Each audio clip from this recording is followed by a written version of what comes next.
माहेरी कधीच स्वयंपाक न केलेला येत असूनही ज्या मुलीने कधी चहाचा कप सुद्धा धुतला नाही, तो सुद्धा भांड्यामध्ये जे भांडेवाले मावशी असायचे त्यांच्याकडे टाकायची, आज ती मुलगी या सगळ्या ऑर्डर्स वगैरे घेते. तर मला खूप छान वाटतं हे सगळं करताना. माझी आवडती गोष्ट आहे. खरं तर खूप मेहनत असते या पाठीमागं. तर मी हे बनवलेले ऑर्डर्सचे चॉकलेट मोदक, उकडीचे मोदक आणि हे घरी बनवलेले सगळे पदार्थ नक्की सांगा कसे झालेत. भाजणीचं थालीपीठ किंवा दुधी भोपळा, ही 3 किलोची साबुदाणा खिचडी किंवा असे बरेचसे पदार्थ, नारळी भात. मला स्वतःलाच हे पदार्थ बनवायला आवडतात.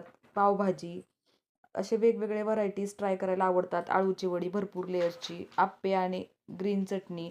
खरं तर माझी इच्छा असते तर मी एखादा छोटासा फूड स्टॉल वगैरे टाकला असता. पण खरं तर मिस्टरांच्या जॉबमुळे हे सगळं पॉसिबल होत नाही आणि आपल्याला सपोर्ट असतो. जर मुलं सांभाळायला खरं तर आपल्या घरचं कोणीतरी हक्काचं असेल तर आपल्याला ह्या गोष्टी जमू शकतात. पण ते नसल्यामुळं, सपोर्ट नसल्यामुळं या गोष्टी करता येत नाहीत. तर ही इडली चटणी